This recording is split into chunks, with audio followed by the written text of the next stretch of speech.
जय माता दी मित्रों। कैसे हैं आप सभी। आज प्रश्न कुंडली के द्वारा हम एक बुक के बारे में चर्चा करेंगे कि वो बुक इंपोर्ट होगा कि नहीं होगा, सेल होगा कि नहीं होगा, क्या उस पर रोक लगेगी या नहीं लगेगी। तो बात करते हैं। 19 जून 1947 का दिन था। मुंबई में एक व्यापारी के घर पे एक बच्चे का जन्म होता है। माता पिता को लगा कि बच्चा, हमारा बेटा बड़ा होकर के बड़ा काम करेगा और मेरा देश दुनिया में नाम करेगा। बेटा बड़ा तो हुआ और अपना नाम भी किया। उसको पढ़ने के लिए इंग्लैंड भेजा। माता पिता ने इंग्लैंड जाकर के वो पढ़ाई किया और वहां पर रह के जॉब भी करने लगा। धीरे धीरे जो है उसके मन में इच्छा हुई कि कुछ किताबें क्यों नहीं लिखा जाए, कुछ उपन्यास क्यों नहीं लिखा जाए। इसी कड़ी में वो बहुत सारी किताबें लिखा, लेकिन फेमस नहीं हुआ। 91 में, 98, 81 में उसे बच्चों के ऊपर एक बुक आई थी। उसके ऊपर उनको कुछ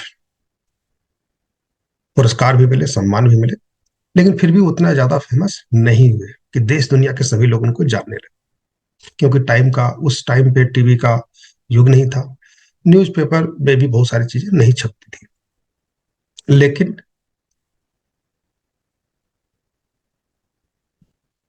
धीरे धीरे समय गुजरता रहा और उस व्यक्ति के जो है एक समय आया कि बहुत सारे दुश्मन बन गए। और दुश्मन बनने के पीछे कारण यह था कि उन्होंने एक उपन्यास लिखा। और उपन्यास लिखने का जो डेट था, उसको पब्लिश करने का जो डेट था, वो तो 26 अगस्त 1988 को अमेरिका में जो है, नहीं, इंग्लैंड में पब्लिश किया गया। और लगभग 9 दिनों बाद या 9 दिनों के अंदर वो बहुत सारी किताबें जो है अलग अलग देशों में भेजी जाती है, ताकि मीडिया के द्वारा न्यूज़पेपर में उसको प्रकाशित किया जाए कि ये बुक आई है, आप लोग पढ़िए। जनता को पढ़ने के लिए, प्रचार प्रसार के लिए भेजा जाता है। तो 10-15 किताबें जो इंडिया में भी आई थी, अलग अलग देशों में भी गई थी, इंग्लैंड, अमेरिका, जो छोटे छोटे जो लोग देश, जो देश इसको पढ़ते हैं, बुक पढ़ने जहाँ बुक ज्यादा बिकती है, वहां पे भेजा गया था। इंडिया में एक कांग्रेसी नेता थे, खुशवंत सिंह जी। वो मीडिया पब्लिश हाउस से भी जुड़े हुए थे और कांग्रेस के एक अच्छे मजे हुए नेता भी थे, जो उस समय के राजीव गांधी प्रधानमंत्री से बहुत ही नजदीकी संपर्क था उनका।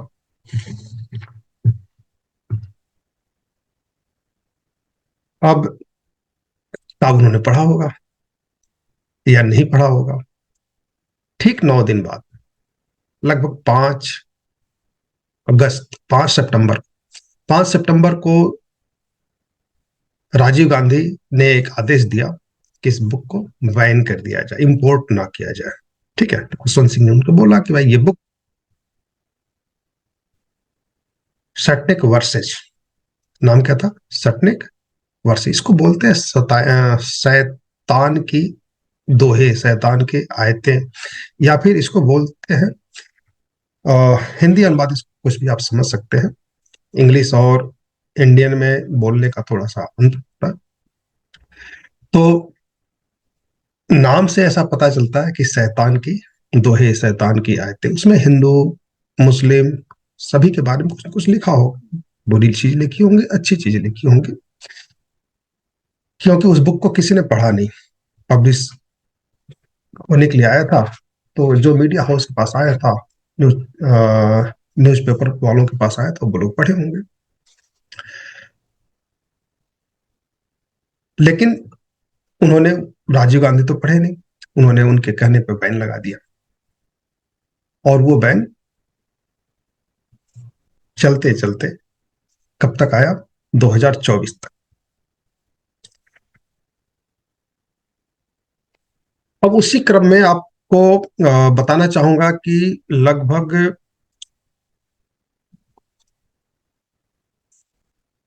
फरवरी 1989 में फरवरी 1989 में। बुक किसी ने नहीं पढ़ा, लेकिन कुछ धार्मिक नेता थे जो उस पर बैन लगाने के लिए प्रदर्शन कर रहे थे। शांतिपूर्वक प्रदर्शन था। कांग्रेस की सरकार थी, शरद पवार की सरकार थी। गोली चलवा दी और लगभग 12 लोग मारे गए थे, 30 लोग घायल हुए थे। इसी क्रम में इससे आगे मतलब सबसे पहला जो है रोक लगा था, इंडिया में लगा था। तो इंडिया में जब कोई बात होती है ना, पूरे विश्व में चली जाती है। कई देशों में प्रदर्शन हुए, विरोध प्रदर्शन हुए कि बुक ना बेचा जाए, ना पढ़ा जाए, है ना, रोक लगाई जाए। क्योंकि इंडिया में रोक लग चुका था, और सिर्फ मौखिक रोक था, लिखित में कुछ नहीं था। ठीक है। लेकिन होता ना कि एक बार आदेश आ जाए तो फिर उसे लागू करने, उसे मतलब तोड़ने की हिम्मत कोई नहीं करता। तो एक बार रोक लग गया, कोई दिक्कत नहीं थी। लोग मान लिए कि हमारे इंडिया में बिक नहीं रहा तो हम खरीद नहीं रहे। चोरी छुपे लोग खरीद भी रहे होंगे और पढ़ भी रहे होंगे। पढ़ने के लिए रोक तो लगा नहीं था, इम्पोर्ट के लिए रोक लगा था। लोग जा रहे होंगे, खरीद रहे होंगे, पढ़ रहे होंगे, आराम से मिल रहा होगा। मैं ये मानता हूं कि इंडिया में जिस चीज पर रोक लगती है उसको जरूर पढ़ा जाता है। ठीक है। इसी क्रम में 14 फरवरी 1989 को ईरान के जो धार्मिक नेता थे, अयातुल्ला खुमैनी, इन्होंने क्या आदेश निकाला कि $3 मिलियन इनाम देंगे जो इनका गला काट के लाएगा। हो गया ना काम। अब गला काटने के लिए लोग अपने अपने तलवार तैयार करने लगे। ठीक है। उनका अपना हालांकि बुक उन्होंने भी नहीं पढ़ा होगा, इंग्लिश में बुक है। इंग्लिश पढ़ने वाले कितने हैं इंडिया में? 80 के आसपास कितने लोग पढ़ने वाले होंगे इंग्लिश? और किसके पास टाइम है पढ़ने के लिए? आज के डेट में भी बहुत लोगों के पास कम टाइम है पढ़ने के लिए। तो आदेश के बाद से 10 साल बाद फिर वो आदेश वापस ले लेते हैं कि मैंने जो फतवा जारी किया था इसको कैंसिल करता हूं और मेरा फतवा लागू ना किया जाए। ठीक है। मतलब छूट दे दिया गया। तो रोक लग गई थी 5 अक्टूबर 1989 को। इसी क्रम में इस किताब के पब्लिशर हुए या अनुवादक हुए, कम से कम 3 लोगों का जिक्र मैं करूंगा जिनके ऊपर हमला हुआ। पहला जो था नाम, वो है एक जापानी अनुवादक थे, ट्रांसलेटर थे, हितोशी इगारसी। 1991 में, लगभग वही 2-3 साल बाद, इनको मार दिया गया। चले गए, भगवान के प्यारे हो गए। दूसरे थे इटली के अनुवादक, 1991 में ही, एटोर कैप्रियोलो, पर भी चाकू से हमला हुआ। लेकिन अभी उनका जो है उम्र बचा हुआ था, बच गए। तीसरे थे नॉर्वे के उस पब्लिशर थे, उनके ऊपर हमला हुआ, गोली मारी गई, और उनकी भी उम्र अभी बची हुई थी, वो भी बच गए। और लगभग 2 साल पहले सटनिक वर्सेस के जो लेखक थे, सलमान रुश्दी, इनके ऊपर भी हमला हुआ था। गले पे चाकू मारने का, सीने पे चाकू मारा गया, आंख में चाकू मार दिया गया। बेचारे एक आंख से अंधे हो गए, आंख बाहर लटक गई। अमेरिका में स्टेज पे ही थे वो, और उसी समय हमला हुआ।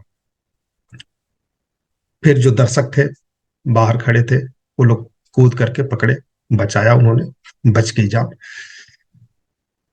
और अभी वो ठीक ठाक स्थिति में है। तो सलमान रुश्दी जी ने जो बुक लिखी थी, नाम तो बहुत किया, जान का जोखिम लिया, और अभी भी बहुत सारी किताबें लिखते रहते हैं। ठीक है।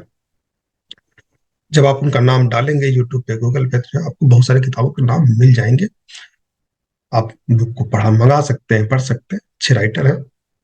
और इंग्लिश में बुक मिलेगी, बस ये ध्यान रखिएगा। अनुवादक इंडिया में कोई हो तो अनुवाद कर सकता है, तो उसे आप पढ़ सकते हैं। शायद अनुवादक अनुवादक हिंदी अनुवादक बहुत कम है जो ऐसा करते हैं। उसे पढ़िए, मंगाइए। लेकिन बात यहाँ हम आपसे इसलिए जुड़े हैं कि हम देखते हैं कि ये बुक इंडिया में खरीदा जाएगा कि नहीं, मंगाया जाएगा कि नहीं, पढ़ा जाएगा कि नहीं। तो सलमान खान ने संदीपन खान, संदीपन खान ने एक याचिका डाली दिल्ली हाई कोर्ट में कि ये बुक मैं पढ़ना चाहता हूं और ये मेरा अधिकार है, हमारे मूल अधिकारों का हनन है कि हमें किसी बुक को पढ़ने नहीं दिया जा रहा है। ठीक है, तो हमें इस बुक को पढ़ने के लिए, मंगाने के लिए और पढ़ने के लिए आदेश जारी किया जाए, इस पे जो रोक लगी है उसको हटाया जाए। लिखने वाला मुस्लिम, रोक लगाने वाले मुस्लिम, और रोक हटवाने के लिए जो व्यक्ति वो भी मुस्लिम भाई है। जहां तक मुझे लगता है संदीपन खान है तो मुस्लिम ही होंगे। ठीक है? 5 साल चला और बहुत सारी याचिका इन्होंने लगाई, केस लड़ते रहे, डेट पर डेट आता रहा, और इस हफ्ते रोक हट भी गई। और कोर्ट ने क्या कहा कि ऐसा कोई रोक लगाया ही नहीं गया था, और आप बुक को मंगाइए, पढ़िए। जब कोई रोक लगाया नहीं गया था तो हटाने की बात कहां से आती है? तो 1988 से लेकर के और 2024 तक इस गलफत में रहे लोग कि बुक पे रोक लगी हुई है। कोई आधिकारिक रिकॉर्ड नहीं मिला। ठीक है, कोई पेपर नहीं मिला जिसके आधार पे कहा जाए कि रोक लगी थी। हो सकता है रोक लगी हो, लेकिन पेपर नहीं मिला। तो कोर्ट द्वारा क्लियर हो गया कि कोई रोक नहीं लगी थी। अब आप उसे इंपोर्ट कर सकते हैं, उसे सेल कर सकते हैं, उसे पढ़ सकते हैं। ठीक है, तो अब बात करते हैं क्या ये बुक पढ़ी जाएगी। लेकिन जो ही ये रोक हटी, बहुत सारे धार्मिक नेता लोग, विद्वान लोग कहने लगे कि नहीं, इस बुक पर रोक लगानी चाहिए, बहस करने लगे और गवर्नमेंट से आग्रह किया भाई इसमें रोक लगाई जाए। ठीक है, क्योंकि इससे लड़ाई झगड़े हो सकते हैं, दंगे फैल सकते हैं। अपना अपना विचार है, लोग करते हैं। तो हम बात करेंगे आज कि क्या रोक जो लगाई गई थी वो रोक लगी रहेगी या फिर हटेगी। ठीक है, तो कल हमने चार्ट को चेक किया था शाम को।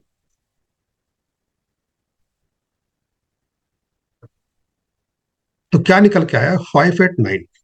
ठीक है, 589। इसका मतलब यह है कि कंफ्यूजन। राहु जुपिटर के नक्षत्र में, मतलब रोक रहेगी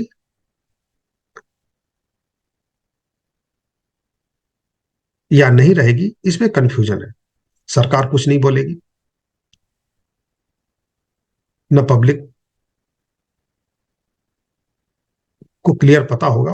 लेकिन ये मान के चलिए कि जब कोर्ट ने कह दिया तो बुक मंगाई जाएगी, पढ़ी जाएगी, लेकिन छुपे तौर पे बेची जाएगी।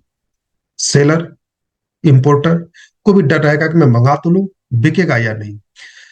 जो सेलर है उसे भी समझ में नहीं आएगा कि हम उसे मंगाएं, दुकान पे रखें, कहीं कोई हमला ना हो जाए, कहीं कोई दुकान में आग ना लगा दे, कहीं कोई मुझे ना मार दे। ये कन्फ्यूजन रहेगा। तो मंगाने से लोग डरेंगे, दुकान पे रखने से डरेंगे, और बेचने से भी डरेंगे। जैसा कि हमने बताया 3 हमले हो चुके हैं। हालांकि अमेरिका में, इंग्लैंड में, जापान में सब बिकते हैं, लोग खरीदते हैं, पढ़ते हैं। तो जनवरी 2027 से ये बुक दोबारा बिकेगी। जनवरी 2027 से ये बुक दोबारा पब्लिश होगी और बिकेगी। जो हमने चार्ट चेक किया उसके आधार पे तो यही निकला। ठीक है, अब देखते हैं कि भविष्य में क्या होता है। लेकिन अभी ये बुक दुकान पे आप मांगेंगे तो लोग मना कर देंगे, जबकि रोक हट चुकी है। कोई हाथ में लेकर किसे घूमता हुआ नहीं मिलेगा। लेकिन जनवरी 2027 से आप पाएंगे कि नॉर्मल बुक हाथ में लोग लेके घूम रहे हैं। बुक स्टॉल पे आपको सामने दिख भी जाएगा बुक, तो पूरा 25, पूरा 26, 2 साल कंफ्यूजन है, बुक नहीं मिलेगी। जब आप सोर्स बताएंगे कि हाँ उन्होंने कहा कि आपके पास बुक मिलेगी, कोई जान पहचान बताएंगे, तो किनारे से लाके देगा, हाँ ये बुक है, आप ले जाओ, या मंगा करके हम आपको 2 दिन बाद, 4 दिन बाद दे देंगे, आप एड्रेस बता दो। जैसा भी है, धीरे धीरे रोक हटेगी। जनता के रोक क्या, सरकार ने तो रोक लगा दिया या रोक हटा दिया या नहीं लगाया, जनता के मन में होना चाहिए कि ये रोक होनी चाहिए या नहीं होनी चाहिए, हमें दुकान पे सेल करनी चाहिए या नहीं करनी चाहिए। तो आगे जो है हम बात करेंगे नेक्स्ट वीडियो में कुछ नए सब्जेक्ट को लेकर के। अभी जो है ये बुक आपको बाजार में आराम से तो नहीं मिलेगी, ठीक है, अगर मिल जाए तो पढ़िएगा। आज के लिए इतना ही, धन्यवाद।